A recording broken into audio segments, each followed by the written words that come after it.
un cas qui fait jaser beaucoup dans les journaux là-bas. C'est un petit gars de 5 ans qui dit à sa mère, « Écoute, maman, moi, j'ai une vie avant d'être arrivé ici. Je suis monté au ciel, puis j'ai vu le bon Dieu, puis le bon Dieu me dit, il faut que tu retournes sur la terre, puis tu vas t'appeler Luke. » Puis il dit, « Avant, moi, je m'appelais Pam, et j'étais une femme noire, et je suis mort brûlé. » Il a 5 ans. Et il dit ça à sa mère. Et sa mère fait des vérifications. On ne connaît rien de ce qui a pu se passer avec Pam. Elle fait des vérifications parce que le petit gars dit « J'étais à Chicago ». Puis elle dit « Jamais, jamais de la vie, il nous a parlé de Chicago. Puis jamais, nous, on avait parlé de Chicago dans la famille. Il ne sait même pas le nom Chicago. » Et elle a vérifié en pitonnant sur Internet. Et il y avait eu dans les années 90 une tragédie. 19 personnes étaient mortes dans un incendie, dont une Pamela. Et elle était noire, elle avait une trentaine d'années. Donc, cette femme et toute la famille est sidérée. Est-ce que c'est un hasard? C'est de la manipulation? Est-ce qu'elle est sérieuse? On va parler de ça avec France Gauthier. Salut, France. Salut, Denis. Comment tu as réagi en voyant ça? Toi, tu dois être contente, là, ça prouve tes points, là, mais j'aurais des questions subséquentes à poser. Alors, comment tu as réagi? Je te dirais que ça n'a rien à voir avec ça prouve quoi que ce soit. Là. Pour moi, là, c'est comme check. Là. Ça fait des années que je fais des recherches là-dessus, puis c'est un sujet auquel je m'attarde presque plus parce que je l'ai vraiment beaucoup exploré il y a quelques années. J'ai lu des centaines de livres à un moment donné. Là. Je suis devenue bien boulimique, là, puis là-dedans, j'avais lu plusieurs livres sur la réincarnation, plusieurs livres écrits, entre autres, par des hypnologues.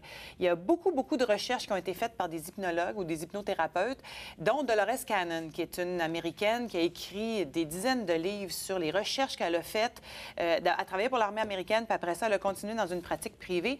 Et elle, en hypnose, elle a amené des gens à revivre des vies qu'on appelle des vies antérieures, en tout cas sur une autre ligne de temps. Et ça a tout été documenté. J'avais lu un livre à l'époque, entre autres, d'un hypnologue, justement, qui avait recensé plein d'enfants qui parlaient de vies qu'ils avaient vécues dans d'autres époques et qu'ils avaient été capables de retrouver des preuves de ça en allant dans les archives des municipalités, en allant fouiller. Ce qui fait que pour moi, à un moment donné, c'est devenu un petit peu comme la pluie puis le beau temps. Là. Mais, je te dirais que cette histoire-là, c'est parce qu'elle est rentrée dans les médias, là, parce qu'en dehors de ça, là, il y a des centaines d'histoires comme l'histoire du petit Luke. Tu parles des enfants et j'ai eu Jean Cazot qui a écrit un livre là-dessus, là, puis il disait que les enfants vont se souvenir de vie antérieure, puis à un moment donné, ça disparaît. Oui. Or, dans le cas qui nous occupe, le petit Luke, et c'est ça qui fait qu'on a toujours un doute, là, tu sais, je veux dire, ça peut être arrangé avec le gars des vues. Là, il a 5 ans. Un petit peu plus âgé que 5 ans maintenant. Et là, sa mère témoigne, va voir les journalistes, puis dit, écoutez, puis l'enfant s'en souvient plus. Il dit ça, mais il s'en rappelle plus. Il a dit ça à 2 ans, 3 ans. À 2 ou 3 ans, il a commencé à nous parler. Aussitôt qu'il a commencé à être capable de parler, il a commencé à prononcer ça, mais là, on n'a pas de preuves, on ne le sait pas. C'est facile à dire. Écoute, ça se peut que celui-là ait été manipulé. Moi, je ne peux pas commenter ce cas-là parce que j'ai pas tous les détails, là, mais je peux te dire que cette histoire-là du petit Luke, elle a été écrite des centaines de fois dans différents livres par différents thérapeutes ou des gens qui ont fait des recherches là-dessus. Moi, j'ai interviewé des gens ici au Québec. Je les ai interviewés pour la revue La Semaine. Tu te souviens, je faisais ça pendant 4 ans. Là-dedans, à un moment donné, il y a une madame, Micheline Cormier-Epstein, pour ne pas la nommer, et cet article-là a été écrit et publié, qui me raconte que son fils, Jonathan, quand il a commencé à parler, il a commencé à lui dire que c'était difficile parce que... Là, il mettait pas ces mots-là, mais il disait dans son autre vie d'avant, il était mort de faim puis qu'il avait attendu sa maman à la fenêtre pendant des mois, puis ça fait mal mourir de faim. Puis il dit, tu sais, maman, je suis content que tu m'aies appelé Jonathan parce que c'est beaucoup mieux que l'autre nom que tu avais choisi pour moi. 2 ans avant, elle avait fait une fausse couche, puis il devait s'appeler Michael. Ah. Alors, des histoires comme ça, j'en ai entendu des centaines. Mais est-ce que dans tous les cas, si tu as entendu un tas d'histoires la même, est-ce que c'est le cas que les enfants s'en souviennent plus? Toujours, puis je l'ai écrit dans Tout se joue à chaque instant. Plus. On l'a écrit dans Tout se joue à chaque instant, le livre que j'ai écrit avec Pierre Lessard. De 0 à 7 ans, les enfants sont vraiment le prolongement de la mère au début d'un point de vue énergétique, là. Puis ils vont se souvenir de plein d'affaires qu'ils auraient vécues. Ce que nous autres, on va appeler les petits amis imaginaires, là, bien, des fois, là-dedans, il y en a qui sont pas si imaginaires que ça. Fait qu'ils vont, puis ils vont aussi se dire, ah ben moi, je suis venue toute seule ici, puis j'ai laissé mon ami noir dans une autre vie, ou en tout cas sur le champ de bataille. Ils vont se souvenir qu'ils ont vécu quelque chose avec d'autres, puis ils sont pas capables, parce que là, ils n'ont pas tous les repères dans leur tête pour dire que c'est dans cette vie-ci ou dans une autre, mais ils vont témoigner de toutes sortes d'affaires que les parents vont dire, ben voyons donc. Et moi, j'ai des amis qui m'ont parlé de leurs histoires avec leurs enfants. C'est sûr, là, je suis comme une comme une porte tournante. Moi, tout le monde vient me raconter ses histoires de fantômes, ses histoires de vie antérieure. Toi, tu passes à la TV, tu viens nous parler de fantômes. Mais c'est fascinant parce que c'est le fun que je puisse recenser tout ça aussi d'une certaine façon.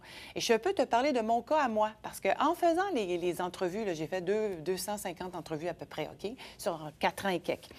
Là-dessus, à chaque fois, je faisais des expériences avec les gens. La première fois que j'ai vécu ce qu'on appelle une régression dans une vie passée, ça, c'est le terme OK, consacré là, dans une vie antérieure. Je savais pas que c'était ça. Il y avait... j'interviewais une hypnologue, justement, une Suisse, qui était au Salon du livre de Montréal. Puis j'ai dit, moi, je vais aller le tester, votre affaire, parce qu'elle faisait des régressions, justement, pour permettre à des clients d'aller guérir des blessures émotionnelles qui viennent de d'autres temps. Fait que moi, je dis, on va l'essayer pour le fun. Puis là, je m'en vais dans sa chambre d'hôtel, puis tu sais, je me dis, regarde-moi, là, je suis une hyperactive pas traitée. Elle sera pas capable de m'hypnotiser, tu sais. En 5 minutes, c'était fait, j'étais partie. Ça a duré 1h15. Et là, je peux te dire que ça se passe à 2 niveaux. J'ai compris parce qu'après ça, je l'ai revécu plusieurs fois, l'expérience, pour revivre différents espaces dans ma vie. Je peux pas expliquer ça autrement que c'est d'autres lignes de temps, là. Et c'est comme un film qui déroule. Tu es en hypnose, le film déroule, OK? Puis moi, je me voyais dans une vie où je m'en allais à l'échafaud, je m'en allais à la potence d'une certaine façon, mais je voyais pas ça tout de suite. Puis je finis sur la croix dans mon affaire, OK? C'était Jésus-Christ, toi, non? Là, écoute bien, et je me dis, et c'est là que c'est intéressant, c'est à 2 niveaux, le film continue de rouler. Moi, je me mets à penser, ben là, France, franchement, t'exagères, t'étais quand même pas Jésus-Christ. Le film continue à rouler, je me vois me tourner la tête. Là, il y en a 2 autres, là. Là, je me mets à penser, c'est lequel des 2, là? C'est celui qui s'est converti? Tout le temps, je continue à penser. Et le film continue de se dérouler pour finalement une histoire plate à mort. Dans ce temps-là, il est crucifié tout 3 par 3. J'étais un bandit de grand chemin, puis c'était pas en tout Jesus Christ qui était à côté de moi. Ah, OK. Donc, t'étais un bum, là. J'étais un bum. Okay. Alors, j'étais un bum dans plusieurs vies, ça a de l'air. Mais je peux te dire moi, que là, je t'arrête là. ça. J'ai été hypnotisé aussi, moi, pour l'hypnothérapie, pour essayer de mieux dormir, pas à cause de la retraite. Puis, à un moment donné, tu pars, là, tu sais. C'est comme rêver, ça. L'hypnose, c'est comme rêver. Quand tu rêves, t'es arrivé de rêver de n'importe quoi. Tu peux rêver que t'es en avion, puis que tu voles, puis c'est la même affaire. Je fais des rêves prémonitoires. Mais précis. Puis cette histoire-là, je t'en compte une, là. Je l'ai vécue à plusieurs reprises sur des tables de Reiki, à travers des techniques de respiration. Alors, j'ai revécu des affaires que je ne peux pas expliquer parce que j'aurais pas eu cette imagination-là. J'en relate d'ailleurs une histoire dans C'est quoi l'amour que tu as lu. À un moment donné, sur une table de Reiki, j'ai basculé et j'ai réussi à régler un problème d'auto-sabotage que j'avais dans cette vie-ci, là, que j'avais, je l'ai plus, mais qui était relié à une mémoire. Puis ça s'est fait sur une table de Reiki. J'ai vraiment basculé dans un autre espace-temps que j'aurais pas pu imaginer. Alors que ce soit vrai, que ce soit pas vrai, ça m'a quand même guéri. Fait que moi, je me pose pas trop la question rendue là, mais j'ai tellement lu de témoignages, j'ai tellement rencontré de gens qui ont vécu ça qu'à un moment donné, tu te dis, je m'ostine plus. Tu t'ostines pas avec quelqu'un qui a fait une EMI quand il vient te raconter ce qu'il a vécu, hein? C'est exactement ce que j'allais te raconter. Le EMI, l'expérience de mort imminente, là, les gens qui voient le tunnel, la lumière, les scientifiques qui disent ça prouve rien. Ça prouve que peut-être que quand tu manques d'oxygène, on fait tous le délire commun. Un cerveau sans oxygène imaginerait des lumières puis des tunnels. C'est tout ce que ça veut dire. Alors peut-être que les enfants, quand ils manquent d'oxygène, je sais pas quoi, ils se mettent à imaginer des affaires puis ils font des belles histoires. Il n'y a pas manqué d'oxygène, le petit gars en question. Mais tu as vu les dernières études sur les expériences de mort imminente, hein, avec les Britanniques qui ont fait une étude qui dure depuis des années. Puis là, ils sont capables de prouver qu'effectivement, selon ce qu'ils sont capables de prouver avec leur machine, la conscience survit un certain temps, en tout cas, après la mort physique. Mais c'est moins concluant que ce qu'il pensait. J'ai eu Mario Beauregard qui est venu ici, puis lui-même, il croit à ça, mais il aurait aimé ça que ce soit plus spectaculaire comme résultat. D'ailleurs, Mario Beauregard, je vais faire un atelier avec lui à la fin mars, là, parce que j'ai parti mon école. Tu comptais ça? L'école de la vie. Alors, je vais m'associer avec plein de gens comme ça, puis on va commencer à enseigner ces affaires-là, entre autres, pour permettre aux gens de retrouver leur pouvoir, de retrouver d'après toi, si j'achète ton hypothèse, là, que tu sais qu'il y a des enfants qui sont capables de se rappeler de ce qu'ils faisaient avant, est-ce que tous les enfants, donc, pourraient se rappeler de ça? Écoute, tous les enfants doivent se rappeler de certaines affaires, mais puisqu'ils ne sont pas confirmés dans leur mémoire ou dans leur souvenir, ils vont l'oublier. OK? Un enfant, quand ça vient au monde, qu'est-ce que ça veut? Ça veut plaire à ses parents. Fait que c'est vraiment, là, ça se conforme. Mais je te dirais que comme on a écrit Tout se joue à chaque instant, j'ai vraiment compris que même ce qu'on pense, par exemple, qu'un enfant, un bébé naissant, là, il voit pas. Tu sais, t'as l'impression... On pense qu'il voit pas, hein? C'est pas parce qu'il voit pas, c'est parce qu'il voit les halos de lumière, il voit les doigts de lumière, il voit toute l'énergie autour du corps. Ça, c'est ton hypothèse, ça. Bien, en tout cas, c'est ce que moi, j'en comprends et que j'ai transmis dans ce livre-là. Est-ce que tous les bébés sont des nouveaux d'anciennes âmes ou s'il n'y en a pas des nouveaux? Parce que là, à chaque milliard qui s'ajoute, on peut pas se réincarner dans toute la gang. Là. Ça en prend des nouveaux de temps en temps parce qu'il n'y en aurait pas plus. Bien, moi, j'ai une jumelle d'âme, entre autres, là. Fait que ça veut dire qu'on peut venir à 2, on peut venir à 3. Fait que ça se multiplie.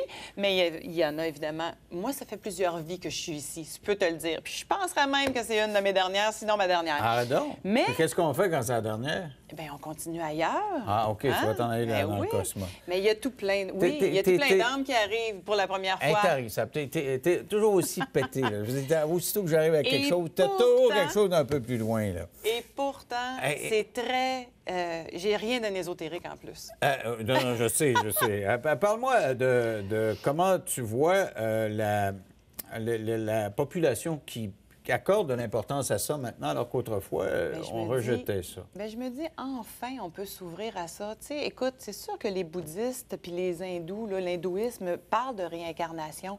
C'est que c'est mal compris, tout ça, parce que ça fait pas partie de notre culture à nous. Mais il paraît que les chrétiens, c'est ce que j'ai compris, c'est ce que j'ai lu, en tout cas, puis qu'on m'a transmis, les chrétiens croyaient à une forme de réincarnation jusqu'à ce que Constantin arrive puis qu'il réunifie l'État puis l'Église, tu sais. C'est tout le temps qu'on a. C'est ça. Moi, je suis ouvert à tout ça d'affaires, mais j'ai bien de la longuement. misère avec la réincarnation. Puis je trouve que la réincarnation, ce serait comme tourner dans le beurre. Mais pas du tout. Tu viens compléter l'expérience. Merci, France. C'est toujours un plaisir de t'avoir sur mon modeste plateau. Restez là au retour.